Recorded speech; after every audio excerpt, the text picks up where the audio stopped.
नमस्ते। क्योंकि अगर आप अभी तक टिके हुए हैं, रुके हुए हैं और कंसिस्टेंट है और आपने तीनों स्टेप फॉलो कर लिए, that means you are in a clear mindset कि आपको क्या करना है। तो फर्स्ट ऑफ ऑल कॉन्ग्रेचुलेशन, क्योंकि बहुत सारे लोगों को हम लोगों को यही नहीं समझ आ पाता है कि हमें एग्जैक्टली क्या करना है, और हम कन्फ्यूजन में बहुत मैस क्रिएट कर देते हैं। और आप नहीं, सभी करते हैं, हम स्वयं भी कर ही देते हैं, क्या करें। बट इन्हीं चीज़ों का ध्यान रखना होता है। तो अब आपने क्योंकि सारे वीडियो देख लिए, स्ट्रैटेजी देख लिया और उनको लिस्ट डाउन कर लिया है कि इसने ये बताया, ये बताया, ये बताया, ये बताया, तो अभी तक कोई 10-20 वीडियो तो बहुत आराम से देख लिए होंगे आपने। तो उसमें एक चीज़ तो समझ आई होगी कि मोर और लेस जो चीज़ें बता रहे हैं सब, वो ज़्यादा अलग नहीं है, वो काफ़ी हद तक सेम है, बहुत यूनिक, बहुत डिफरेंट नहीं है। तो ये एक अच्छी बात भी है। क्योंकि अब आपको बहुत सारी, अब बार बार साइकिल में पढ़ने की ज़रूरत नहीं है कि हम वीडियो देख रहे हैं उस चीज़ के साइकिल में आपको पढ़ने की ज़रूरत बिल्कुल भी नहीं है। अब देखिए क्या होगा, बेसिकली जब आप तैयारी करेंगे आपको थोड़ा सा ऐसा लगेगा यार हो नहीं रहा, कोई बात नहीं, मैं सैलरी स्लिप देख लेती हूँ या देख लेता हूँ, मैं पर्क्स देख लेती हूँ, मैं वीडियो देख लेती हूँ कि उन्होंने कैसे किया, so that will help me, definitely that will help me. लेकिन एक लेवल तक ही, वो एक्सटर्नल है ना, तो वो एक लेवल तक ही काम करेगा। उसके बाद वो क्या होगा, वो आपके लिए ना, सपोज आपने, ये आपका टाइम स्लॉट है पढ़ाई का, 1 2 3 4 5 घंटे, आप 1 घंटे पढ़े, उसके बाद आपने सोचा, आपने थोड़ा ब्रेक लिया। अगर आप मेरी तरह यूज टू नहीं है पढ़ाई करने के तो ब्रेक लेंगे, एंड देन फिर आपने अपना मोबाइल उठा लिया गलती से अगर ब्रेक में, तो आपका कब ये खत्म हो गया आपको पता नहीं चला। फिर आपने सोचा अरे यार टाइम वेस्ट कर दिया, अब क्या करूँ, मेरा तो ऐसा हो गया वैसा हो गया, मैं वीडियो सुन लेता हूँ एक आध, आपको रिकमेंडेशन में आ जाएगी क्योंकि आपने देखा है। और जैसे ही रिकमेंडेशन में आएगी, क्लिक बेट में आप फंसेंगे, आपने क्लिक किया and then you will start reviewing the things you have already reviewed, analysed. और जब आपका होगा तो आप देखेंगे कि आपके पास 1 घंटा बचा है, मतलब ये टाइम बचा है पढ़ाई का।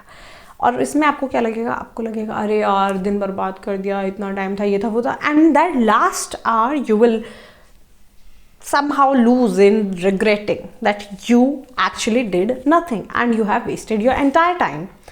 तो इसके लिए बेस्ट है, आपने जितना देख लिया है, एनालाइज कर लिया है, उतना काफ़ी है। आपने क्वेश्चंस PYQ के एनालाइज किए होंगे, जैसा सजेशन था हमारा, क्योंकि हमारा काम सिर्फ सजेस्ट कर सकते हैं, आपको अपना काम करना ही पड़ेगा, क्योंकि आप नहीं करेंगे तो कोई भी नहीं कर पाएगा। वीडियोस भी हैं, PYQ के PDFs भी हैं। तो नेक्स्ट स्टेप क्या है आपका, नेक्स्ट स्टेप है PYQs को you are going to try to solve without help. अगर आपने सॉल्व कर लिया है तो बहुत बढ़िया, नेक्स्ट काम करेंगे आप, अगर आपने सॉल्व कर लिया है तो आप मॉक लगाएंगे। ये पूरी स्ट्रैटेजी ऑल टुगेदर बता रही हूँ मैं, और डे वाइज स्ट्रैटेजी भी आएगी जिसमें I will pin the links जहाँ से आप वो पर्टिकुलर टॉपिक पढ़ भी सकते हैं किसी फैकल्टी का, ठीक है। 2-3 फैकल्टीज़ के लगा देंगे, यू कैन पिक, या आप खुद से जाके भी पढ़ सकते हैं, बट वो आपको थोड़ा सा हेल्प कर देगा कि आज क्या करना है ये सोचने में, ठीक है। ओके गुड, तो इतनी चीज़ क्लियर हो गई होगी।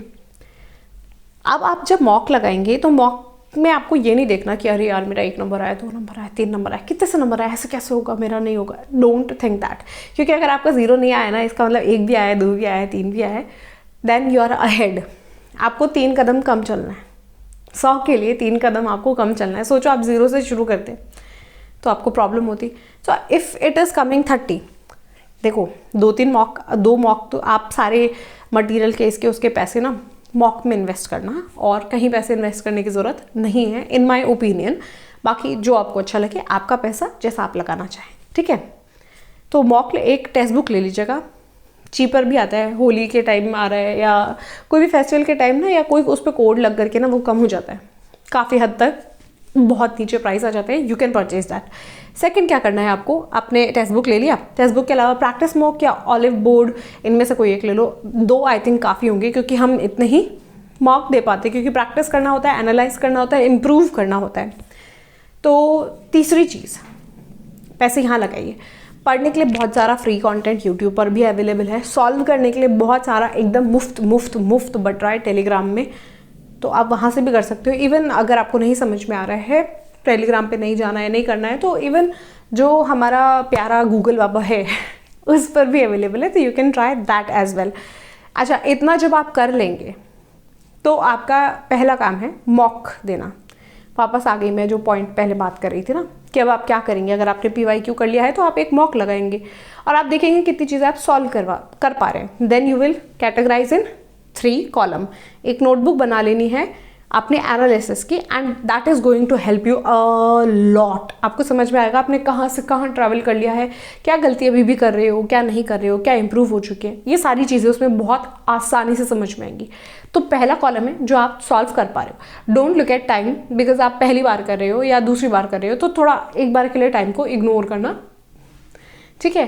क्या चीज़ें सॉल्व कर पा रहे हैं, अच्छा ये चीज़ें सॉल्व हो पा रही हैं, ज़्यादा लग रहा है कम लग रहा है, क्योंकि देखो अगर आपको इतना टाइम लग के हो रहा है then you need to process it early and practice it more to reduce the time, right. लेकिन अगर आपसे कोई चीज़ बन ही नहीं रही है तो पॉइंट ये आ रहा है कि हमें उस चीज़ को पहले सीखना पड़ेगा, and then we have to reduce the time by practising it again and again, right. So इसके लिए पहला जो हमसे हो रहे हैं, जो नहीं हो रहे हैं, और जो टॉपिक हमको ऐसा लग रहा है कि समझ में नहीं आ पा रहे हैं कि क्या ही टॉपिक है क्या नहीं है, क्योंकि थोड़ा सा आप करोगे ना तो समझ में आएगा। Then third step, take your syllabus and start preparing your topics. Quant का सपोज एक टॉपिक आपने उठाया, परसेंटेज को आपने दे दिए 2 से 3 दिन, इनफ है। 15-20 दिन आप प्रैक्टिस करेंगे, मतलब चीज़ें सीखेंगे, तो 1 महीने बाद आप फिर नेक्स्ट मॉक देंगे। फिर ग्रेजुअली आप उसकी फ्रीक्वेंसी बढ़ा सकते हैं, क्योंकि अब आपका सिलेबस कंप्लीट हो रहा है, क्वेश्चन के टाइप समझ में आ रहे हैं, क्वेश्चन हमसे सॉल्व हो रहे हैं, तो अब हमारा क्या काम है, प्रैक्टिस करना हमारा काम है। I beg your pardon. So ये समझ में आया। और स्पीड मैथ ट्राई करना है। इंग्लिश के लिए हमें एक आर्टिकल से शुरू करिए, एक आर्टिकल कोई भी इंटरेस्टिंग लग रहा हो ना, तड़कता भड़कता, और एक एडिटोरियल, 2 चीज़ ज़रूर पढ़िएगा। करंट अफेयर्स अभी मेरी माने सलाह है शुरू मत करिएगा, क्योंकि वो आपका टाइम ज़्यादा कंज्यूम करेगी, और बहुत सारा टाइम अगर हम अभी QRE को देंगे बैंकिंग के लिए तो वो हमारे लिए फ्यूचर में बेनिफिशियल ही होने वाला है, राइट। तो अभी सबसे इम्पॉर्टेंट चीज़ जो आपके पास है, QRE को टॉपिक वाइज प्रिपेयर करना है, 15 दिन बाद एक मॉक देना है, उसके 15 दिन बाद एक और मॉक देना है, और इसमें टाइम नहीं देखना है। पहले टाइम से तो आप टाइमर से कर ही लेंगे, उसके बाद आपको क्वेश्चन सॉल्व करने हैं विदाउट टाइमर। जो टाइम मॉक खत्म हो गया, जो गलत किया है वो देखना है, क्या चीज़ हम समझ रहे थे लेकिन गलत किया है, that is more risky, because that is going to give you negative marks. वो लेकर गई, वो तो लेकर गई, प्लस आपसे कुछ मार्क्स छीन के भी लेके गई। 1/4 मार्क्स जो आपने सही किया था आपकी मेहनत का, वो भी वो आपसे लेकर गई है, इसलिए उस पर बहुत फोकस करना है। फिर कौन सी चीज़ आप कर पा रहे थे उसको करना है सॉल्व, और लास्ट में वही सेग्रीगेशन कि ये मुझसे नहीं हो रहा था, तो उन टॉपिक्स को फिर से प्रिपेयर करना है। जो टॉपिक्स आपसे सॉल्व हो रहे हैं बट टाइम लग रहा है, उनको प्रैक्टिस करना है। फिर भी आपका टाइम कम नहीं हो रहा, तो पहले अपनी reading speed, writing speed and calculation की स्पीड इंक्रीज करनी पड़ेगी, क्योंकि ज़रूरी नहीं हर बार आपका मेथड ही गलत हो या हर बार आप हर चीज़ की शॉर्ट ट्रिक निकाल लें, दैट इज़ नॉट पॉसिबल। तो ये 3 चीज़ पर आपको काम करना पड़ेगा। अगर आप मेरी तरह स्लो रीड करते हैं तो that is going to harm you a lot, और वो भी आपका प्रैक्टिस से जाएगा। तो इतनी चीज़ समझ में आई। लास्ट में फिर आपका काम होगा प्रैक्टिस, एनालिसिस, और दिन में आधा घंटा से आप करंट अफेयर्स को देना शुरू करेंगे, ठीक है। इस तरह से शुरू करिए and definitely you will see the results much more different. But एक चीज़ याद रखना, आप सेम स्ट्रैटेजी से ना 20, 18, 16 से 60, 65, 70 तक जितना आप करते जाओगे ना, प्रोग्रेस दिखती जाएगी। बट एक लेवल के बाद ना एक नंबर की जंग चालू होती है। वो जो एक नंबर की जंग शुरू हो चुकी है ना, वो जंग ही आपको मेरिट तक ले जाती है। मतलब जॉब दिलवाना, मतलब मेरिट वही है, टॉप कैंडिडेट्स को ही मिल रही है ना जॉब। तो इसलिए आपका काम है कि जहां आप स्टक हो गए, पहले तो जितना ग्रेस से स्पीड से बढ़ रहे हैं मार्क्स बढ़ेंगे, एक्चुअली बढ़ेंगे, ट्रस्ट में बढ़ेंगे, लेकिन अपने ऊपर विश्वास आपको तब रखना है जब वो एक जगह स्टेबल हो गए ना। अब बढ़ नहीं रहे, एक नंबर बढ़ाने में हमें जद्दोजहद लग रही है। हमने थोड़ी प्रैक्टिस की, फिर थोड़े बढ़े, फिर वापस कम हो गए, फिर बढ़े, फिर वापस कम हो गए, वापस एवरेज हमारे 65 या 70 के आसपास आ रहे हैं। तो दैट इज़ द टाइम जब आपको अपने ऊपर विश्वास रखना है और प्रैक्टिस करनी है, ठीक है।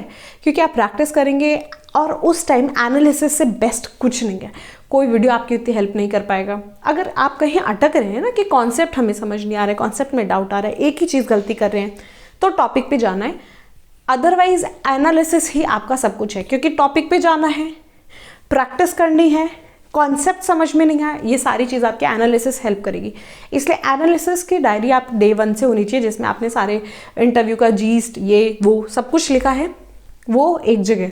उसके बाद एक पेज छोड़ो और अपना मॉक दिया उसको लिखो, PYQ में आपको क्या समझ आया वो लिखो, वो एक डायरी में लिखते जाओ। That is going to be your Gita, जिसमें आपका सारा सार है, आपके जीवन की मेहनत का सारा सार है उसके अंदर, और आपको समझ में आएगा। क्योंकि अगर आज आपने यहाँ लिख लिया या वर्बली देख लिया तो आपको समझ नहीं आएगा। बहुत सारे जो हमारे टीचर्स हैं, ट्यूटर्स हैं, वो आपको यूट्यूब पे भी कहते हुए मिलेंगे, ऑफलाइन कहते हुए मिलेंगे कि एक कॉपी बनाओ, कॉपी में एनालिसिस करो, एनालिसिस को देखो, ये करो। और वीकेंड पे ना आप खाली उसको 1 घंटा देखो कि मैं क्या कर रहा था, फिर मैंने क्या किया, फिर क्या किया, अब क्या इम्प्रूव हो गया, क्या अभी भी गड़बड़ रह रहा है तो कैसे करूँ। Instead of giving it to YouTube, analyse your self. क्योंकि एनालिसिस आप जितना अच्छा करेंगे ना, आपके सब्जेक्ट के लिए अच्छा है, आपके जॉब के लिए अच्छा है, आपके रिलेशनशिप्स के लिए अच्छा है, और analysis is the best way to develop your self. Okay, चलिए और हाँ, ये पूरा क्रक्स उन लोगों के लिए बताया जो एक वीडियो में चाह रहे होंगे ना, नहीं चाह रहे होंगे कि भैया हमें रोज़ रोज़ आपसे नहीं चाहिए कुछ भी, आप बताओ और ख़त्म करो और निकलो। तो ये आपके लिए। और अगर कोई मेरे जैसा है कि जिसको ये थोड़ा चाहिए कि यार आज क्या करें आज क्या करें, तो वो डेली वाले वीडियो भी शॉर्ट्स के फॉर्म में आपके पास आते रहेंगे कि now this is your next step, now this is your next step, day by day. कुछ होंगे आपके 2-3 दिन के टारगेट होंगे, जैसे एक मैथ का टॉपिक आप एक दिन में नहीं कर सकते, एक दिन में आपकी जो स्पीड है नहीं बन सकती, एक दिन में टेबल्स नहीं हो सकते। So that's why it's important to start with the very beginning. और जो आपने चीज़ें कर रखी होगी ना, आप इसमें से स्किप कर देना और आगे वाले स्टेप पे आ जाना। You are not suppose to waste your time as well. चलिए, जय हिंद, जय भारत। नव वर्ष की हार्दिक शुभकामनाएं। और 22 मार्च को जो हमारा हिंदू नव वर्ष है, आप सभी को पता है ना, है। चलिए, उस पर कुछ अच्छा शुरू करिएगा अपने लिए और अपने परिवार के लिए, कुछ बहुत अच्छा शुरू करिएगा। और धरती तो माता है ना, भूलिएगा नहीं, उनके लिए भी कुछ अच्छा करिएगा। कोई एक छोटा ही, चाहे इतना छोटा इनिशिएटिव हो, ज़रूर शुरू करिएगा, ठीक है। चाहे खुद के लिए शुरू करिए, जागना सुबह जल्दी, जो भी है, किसी की हेल्प कर दी छोटी सी, तो ये सब कुछ देश सेवा है, देश प्रेम है, मातृभूमि के प्रति हमारा समर्पण है। जय हिंद, जय भारत। आपका दिन शुभ हो और नववर्ष की हार्दिक शुभकामनाएं।